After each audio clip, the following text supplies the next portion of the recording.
Hi everyone, आज की class में हम पढ़ने वाले हैं साउंड और हम जानेंगे कि साउंड जो है वो किस तरीके से प्रोपोगेट करती है और साउंड का जो है वो कॉज क्या है, साउंड प्रोड्यूस कैसे होती है और हम उसको कैसे सुन पाते हैं, उसकी लाउडनेस कैसे वेरी करती है, उसका एम्पलीट्यूड क्या है, उसकी फ्रीक्वेंसी क्या होगी, फ्रीक्वेंसी कांस्टेंट क्यों रहती है, फ्रीक्वेंसी में वेरिएशन क्यों नहीं आते हैं, ये सब आज हम पढ़ने वाले हैं। So let's start with sound. अब क्वेश्चन ये अराइज होता है कि साउंड है क्या। तो साउंड ये जो टर्म है ये हमने सेंसेशन को दिया है, यानी कि सेंसेशन ऑफ हियरिंग। साउंड क्या है? एनर्जी है, और वो एनर्जी हमें क्या देती है? वो एनर्जी देती है हमें सेंसेशन ऑफ हियरिंग, यानी कि हमें एक फील आता है, हमें एक सेंस आता है कि कुछ हुआ है, और वो जो कुछ हुआ है ना, जो कान तक पहुंचा है, उसको हम साउंड कहते हैं। वो क्या कहलाता है? वो साउंड कहलाता है, जो सेंसेशन हमारे ईयर को मिलता है। क्योंकि हमारे पास सेंस ऑर्गन्स होते हैं, नोज़ है, आईज़ हैं, टंग है, ये सब हमारे क्या है? सेंस ऑर्गन है। तो ईयर जो सेंस करता है, तो ईयर जो है साउंड को सेंस करता है वो। तो सेंसेशन ऑफ हियरिंग क्या कहलाती है? साउंड कहलाती है। अब ये सेंसेशन ऑफ हियरिंग जो देती है, तो एक्चुअल में साउंड क्या है? साउंड एनर्जी का फॉर्म है, और ये एनर्जी हमें क्या देती है? ये एनर्जी हमें एक एहसास कराती है, और वो क्या कहलाता है? वो साउंड कहलाता है। तो sound is a form of energy which gives us the sensation of hearing, और उसकी वजह से हम सुन पाते हैं। ये सेंसेशन जो हमें मिलता है, इसका प्रोडक्शन कैसे होता है? ये सेंसेशन हम तक पहुंचता है तो ये प्रोपोगेट कैसे करता है? ये चलता कैसे है ये सेंसेशन? तो इसका प्रोडक्शन जो होता है, उसका रूट कॉज क्या है? तो उसका रूट कॉज है वाइब्रेशंस। वाइब्रेशंस हैं, इसको हमने एक्सपेरिमेंटल तरीके से समझते हैं। अगर ये दो वुडन बोर्ड हैं, और इन दोनों वुडन बोर्ड में हमने एक नेल के थ्रू यहां पर एक वायर को फिक्स किया है इस तरीके से। इस वायर को जब मैं यहां से प्लग किया, यानी कि एक मैकेनिकल एनर्जी लगाई, तो ये वायर ने खुद को इस तरीके से वाइब्रेट करना स्टार्ट कर दिया, और ये वायर इस तरीके से क्या होने लगा? ये वायर इस तरीके से, वायर जो है ये इस तरीके से ऑसिलेट करने लगा। अब ये वायर जब इस तरीके से ऑसिलेट करता है, तो हमने ऑब्जर्व किया कि हमारा जो ईयर था, हमें यहाँ पर एक साउंड सुनाई देती है, यानी कि ये वाले वाइब्रेशंस हमारे ईयर तक पहुँचते हैं। ये ईयर का आउटर पार्ट होता है, जिसको हम पिन्ना बोलते हैं। ये आउटर पार्ट क्या करता है? जितनी भी आवाज़ें आ रही होती हैं, उन सब फ्रिक्वेंसीज को, वेवलेंथ्स को ये कोशिश करता है ज़्यादा से ज़्यादा उनको पकड़कर, यानी कि उनको ये कैप्चर करे और उन सबको इस ईयर के कैनाल के थ्रू अंदर जाने दे, जहाँ पर एक ईयर ड्रम होता है और उसके पास 3 बोन्स भी होती हैं, और ईयर ड्रम पर वो जाकर वाइब्रेशंस प्रोड्यूस करता है, यानी कि वो जो डायफ्राग्राम है वो इस तरीके से ऑसिलेट करता है। तो ये उन पार्टिकुलर वाइब्रेशंस का अपना एक पार्टिकुलर विजन होता है ब्रेन का, और वो उसके अकॉर्डिंग बताता है कि ये वर्ड बोला गया है जो हमने पार्टिकुलर वाइब्रेशंस को याद किया होता है कि इस आवाज का मतलब ये है। अगर मैंने ईयर कहा है, तो एक पार्टिकुलर टाइप के जो वाइब्रेशंस हैं वो मेरे लैरिक्स से प्रोड्यूस हुए हैं, और उनका प्रोडक्शन होने के बाद वो आपकी ईयर तक पहुंच रहे हैं, और आपको ये पहले से ही बता दिया गया है कि ये इस टाइप का जो वाइब्रेशन प्रोड्यूस होगा, इसका मतलब ईयर होता है। तो ये बायोलॉजी का पार्ट है, हम बहुत ज़्यादा डिस्कस नहीं करेंगे, हम फिजिक्स का पार्ट देखते हैं। अब होगा क्या कि ये वाला वाइब्रेशन यहां से चलकर यहां तक पहुंचा कैसे? तो ये ऐसा इसलिए होता है कि यहां पर नेचर में, यानी कि एटमॉस्फेयर में जो पार्टिकल्स होते हैं वो इस तरीके से होते हैं, यानी कि एयर के कुछ मॉलिक्यूल्स हैं। अब जब तो ये जो वाइब्रेशंस हैं, ये वाइब्रेशंस इनको भी वाइब्रेट कराएंगे। तो इन वाले मॉलिक्यूल्स को जब एनर्जी मिलेगी, तो ये आगे बढ़ने लगेंगे, और ये इन मॉलिक्यूल्स की मीन पोजीशन थी, और ये इन वाले मॉलिक्यूल्स की मीन पोजीशन थी। तो ये अपनी मीन पोजीशन छोड़कर यहां पहले से जो मॉलिक्यूल था उसके नज़दीक आ जाएगा, और दूसरे वाले मॉलिक्यूल के साथ भी यही होगा, उसके नज़दीक दूसरा मॉलिक्यूल आ जाएगा। उसके बाद क्या होगा? ये वाला जो मॉलिक्यूल हैं, ये वापस अपनी मीन पोजीशन पर आना चाहेंगे लौटकर। इन वाले मॉलिक्यूल्स को एनर्जी मिल चुकी है, तो ये मॉलिक्यूल कहाँ जाना शुरू कर देंगे?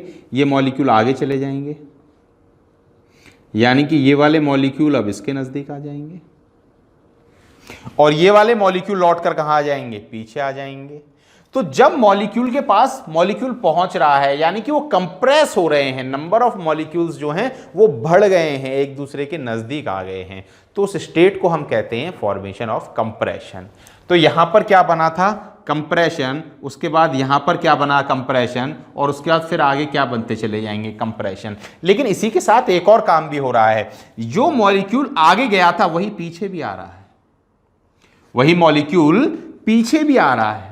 जब वो मॉलिक्यूल पीछे आएगा तो देखिए ये वाला मॉलिक्यूल जो था ये अपनी मेन पोजीशन को छोड़कर यहां पहुंच गया और जो मॉलिक्यूल इसके पास आया था वो लौटकर अपनी जगह पर आ गया यहां पर। तो इन दोनों के बीच गैप क्या हो गया, बहुत बढ़ गया।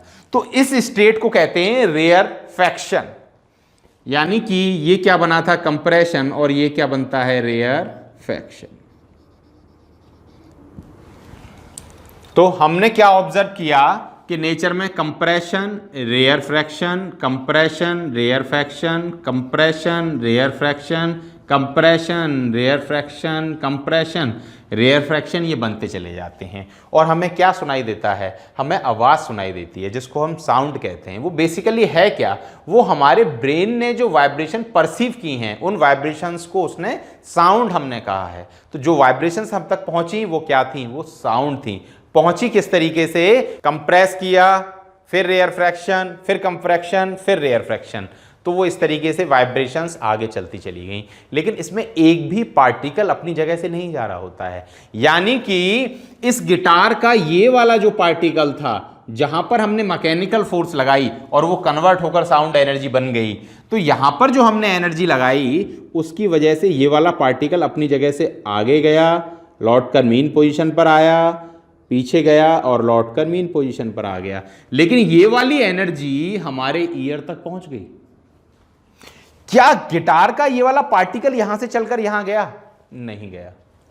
क्या ये वायर, ये स्ट्रिंग, क्या ये वायर यहां से चलकर यहां गया, नहीं गया।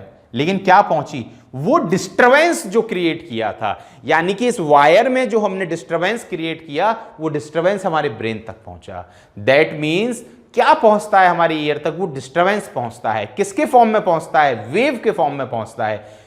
इस टाइप की वेव्स को जिनमें कंप्रेशन, रेयरफ्रैक्शन, कंप्रेशन, रेयरफ्रैक्शन बनते हैं, इन वेव्स को कहते हैं लॉन्गिट्यूडनल वेव्स। इन वेव्स को कहते हैं लॉन्गिट्यूडनल वेव्स। और ये वेव कैसी हैं, ये हमारी लॉन्गिट्यूडनल वेव्स हैं, ये इनका नाम है। अब ये लॉन्गिट्यूडनल वेव्स के फॉर्म में हमारे कान तक वो एनर्जी पहुंच गई जो हमें चाहिए थी, लेकिन एक्चुअल में ये वायर वहां तक चलकर नहीं गया। तो ये जो लॉन्गिट्यूडनल वेव्स हैं इन्होंने कैरी क्या किया, इन्होंने कैरी किया डिस्टरबेंस। तो वेव्स क्या हैं, वेव डिस्टरबेंस को कैरी करती हैं और जब वो कैरी करती हैं तो वो एक पैटर्न बनाती हैं और उसी पैटर्न को हम क्या कह देते हैं, वेव कह देते हैं। देखिए ये पार्टिकल जो है आगे गया था, फिर लौटकर अपनी जगह पर आया और फिर दोबारा क्या हुआ, अपनी पीछे गया और अपनी मेन पोजीशन पर आ गया। क्या ये पार्टिकल चलकर यहां तक गया, नहीं गया। क्या इससे अगले वाला गया, नहीं। ये पार्टिकल था, इसको एनर्जी मिली, आगे गया, इससे टकराया, लौटकर अपनी जगह पर आ गया। इसने एनर्जी ली, आगे गया, उससे टकराया, लौटकर अपनी जगह पर आ गया। सारे पार्टिकल ऐसे करते जा रहे हैं, लेकिन कोई भी पार्टिकल अपनी जगह को नहीं छोड़ रहा है।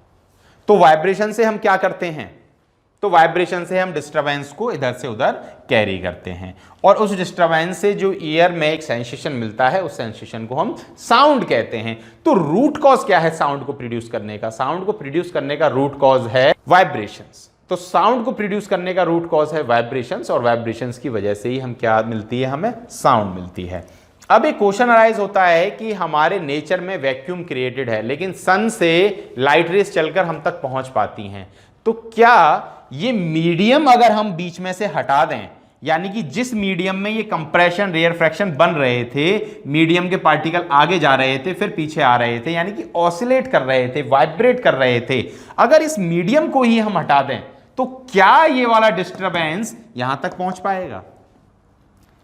ये हमें सोचने पर मजबूर हुए और एक एक्सपेरिमेंटल एनालिसिस किया और उस एक्सपेरिमेंटल एनालिसिस से हमें कुछ चीज़ें वेरीफाइड हुई। तो उस एक्सपेरिमेंट को हम देखते हैं और देखते हैं उससे हमें क्या क्या समझ में आया। उसमें हमने एक बेल ली और उस इलेक्ट्रिक बेल में आप जानते हैं एक पर्टिकुलर पार्ट होता है जो इस मेटल पार्ट को हिट करता है और हिट करता है तो साउंड प्रोड्यूस होती है। उसके बाद हमने एक ग्लास का बॉक्स लिया या एक ग्लास का कोई एक वेसल लिया, उसको एयर टाइट कर दिया। उसको ग्लास का एक वेसल लिया और उसको एयर टाइट करने के बाद हमने यहाँ उसको बंद कर, वायर जो थे उनके लिए हमने एक स्मॉल ओपनिंग जो है दे दी और ये वायर अंदर आने लगे। यहाँ पर ये प्लस पॉइंट हो गया, ये माइनस हो गया। प्लस माइनस को हमने क्या कर दिया, दोनों को कनेक्ट किया तो इलेक्ट्रिक करंट इसमें फ्लो होने लगा। जब इसमें इलेक्ट्रिक करंट फ्लो होने लगा तो हम जब यहाँ पर थे तो हमारे ईयर में एक साउंड पहुँचने लगा और हमें पता लगा कि ये बेल जो है ये बेल वर्किंग कंडीशन में है, यानी कि इसकी रिंगिंग की आवाज़ हम सुन रहे हैं, इसके बजने की आवाज़। उसके बाद हमने क्या किया, यहां पर एक पंप लगाया और ये पंप ने क्या किया, इसके अंदर जो भी पार्टिकल्स थे एयर के, जो एयर मॉलिक्यूल्स थे, उन सभी मॉलिक्यूल्स को इसने विड्रॉ कर लिया, बाहर की तरफ खींच लिया। अब ये सारे एयर के मॉलिक्यूल बाहर आने लगे इस डिवाइस में। तो ये मॉलिक्यूल जब इस डिवाइस में पहुंचने लगे बाहर, ये मॉलिक्यूल जब इस डिवाइस में पहुंचने लगे बाहर, तो ये मॉलिक्यूल यहां खत्म होने लगे। तो जब ये मॉलिक्यूल खत्म हो रहे थे और इसके अंदर क्रिएट क्या हो रहा था, इसके अंदर वैक्यूम क्रिएट हो रहा था। तो इसके अंदर जब धीरे धीरे वैक्यूम क्रिएट होने लगा तो हम देख रहे हैं कि हमारे कान तक जो आवाज आ रही थी वो अब धीमी होने लगी है, यानी कि उसकी जो लाउडनेस थी वो डिक्रीज होने लगी है और उसकी लाउडनेस कम हो गई है। और एक वक्त के बाद जब यहां पर टोटली वैक्यूम क्रिएट हो गया तो हमने देखा हमारे कान तक कोई आवाज ही नहीं आ रही है, यानी कि आवाज आना बंद हो गई है। तो हमने सोचा हो सकता है अब हमारी बेल वर्किंग कंडीशन में ना रही हो और बेल जो है वो उसका ये जो मेटल पार्ट है ये हिट ही ना कर रहा हो, इसलिए हमें आवाज सुनाई ना दे रही हो। लेकिन हमने ये ऊपर का जो मटेरियल था जिसके अंदर बेल को रखा था ये ग्लास का था, यानी कि ये कैसा था, ये ट्रांसपेरेंट था। तो इस ट्रांसपेरेंट बॉडी में से हमने एनालिसिस किया कि जो बेल है उसका ये वाला पार्ट इसको कंटिन्यूअसली हिट कर रहा है और हिट करने के बावजूद भी हम नहीं सुन पा रहे हैं। तो अगर हिट करने के बाद भी हमें ये आवाज सुनाई नहीं दे रही है, कब, जब हमने इसमें वैक्यूम बना दिया। That means the necessary condition for the propagation of the sound is the requirement of the medium। अगर मीडियम नहीं होगा वाइब्रेटिंग बॉडी के बीच में और जो सुन रहा है उसके बीच में, तो ये साउंड यहां से चलकर वहां नहीं जाएगी। जब हमने वैक्यूम क्रिएट किया तो यहां पर क्या हो गया, नो मीडियम। अब मीडियम नहीं है तो कंप्रेशन और रेयरफैक्शन नहीं बनेंगे और कंप्रेशन एंड रेयरफैक्शन नहीं बनेंगे तो हमारे कान तक आवाज भी नहीं पहुंचेगी। तो यहां से एक कंसेप्ट बिल्कुल क्लियर हो गया कि sound requires medium for its propagation, जबकि लाइट को अपने प्रोपोगेशन के लिए मीडियम की रिक्वायरमेंट नहीं होती है। लाइट जो है वैक्यूम में भी ट्रेवल करती है, लेकिन साउंड जो है ट्रेवल नहीं कर सकती अगर मीडियम नहीं है। अब ये जो लॉन्गिट्यूडनल वेव्स हैं, ये जो लॉन्गिट्यूडनल वेव्स हैं ये बनती कहां हैं, तो ये मीडियम में बनती हैं। अंदर मीडियम में जो बनती हैं वो है लॉन्गिट्यूडनल वेव, और टू मीडियम के सरफेसेस पर, यानी कि अगर ये वाटर है और ये एयर है, तो दो मीडियम के सरफेसेस पर जो बनती हैं वो दूसरे टाइप की वेव होती हैं, ट्रांसवर्स वेव। और इस मीडियम में अंदर जो बनेंगी वो बनेंगी कंप्रेशन, रेयरफैक्शन, कंप्रेशन, रेयरफैक्शन। लेकिन इसके सरफेस पर जो बनेंगी तो वो इस तरीके का वेव स्ट्रक्चर बनेगा। ठीक है, तो लॉन्गिट्यूडनल वेव्स मीडियम के अंदर बनती हैं। ट्रांसवर्स वेव जो हैं वो दो सरफेसेस जहां पर मिल रहे होते हैं वहां पर बनती हैं। लॉन्गिट्यूडनल जो वेव्स हैं उनका अगर डिस्प्लेसमेंट टाइम ग्राफ हम बनाएं तो उनका डिस्प्लेसमेंट टाइम ग्राफ ऐसा है। अगर ये टाइम है और ये डिस्प्लेसमेंट है, तो इसका जो ग्राफ बनेगा वो ऐसा बनेगा।